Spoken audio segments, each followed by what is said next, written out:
Hello everyone. Verdict time. Has to be said that I think Einhander is one of the best PS1 shooters out there.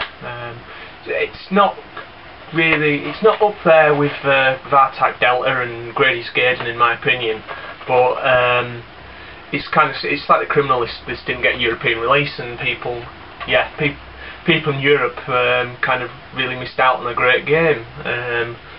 And probably because of the perceived market wasn't there for the game,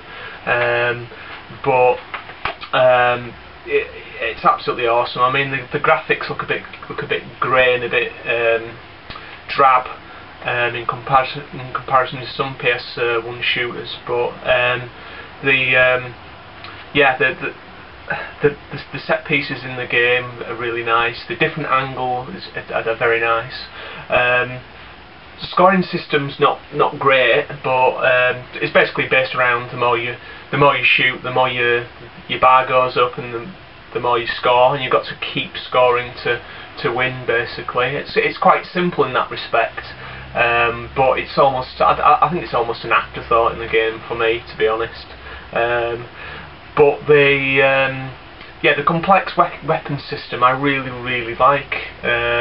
It's a bit unwieldy to start off with, constantly swapping between the weapons, but you pick up strategies for playing the game. And having 3 ships as well kind of builds longevity into the game. Even though I've previously mentioned it's supposed to be quite short, you're supposed to be able to finish it within an hour. But there are some pretty amazing graphics in the game later on. I know I mentioned they were drab, but later on in the game seems to brighten up quite a lot.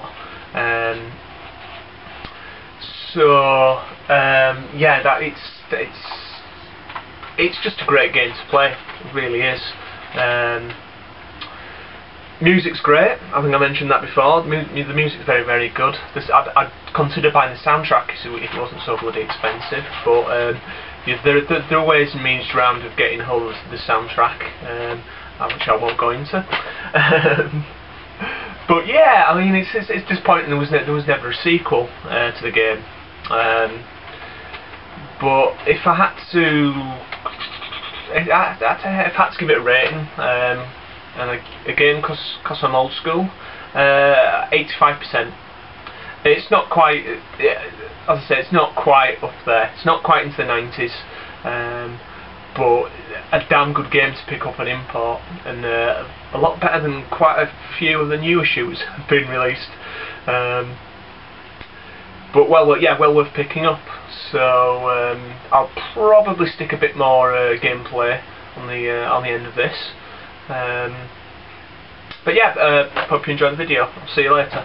I forgot to mention in my video the quality of the boss encounters has to be said, pretty amazing. There's some really nice bosses. The mid bosses are nearly as good as the full bosses. I've just clocked the second mid-level boss, and he's actually tougher than the main boss itself on the end of the level. So yeah, just gameplay now.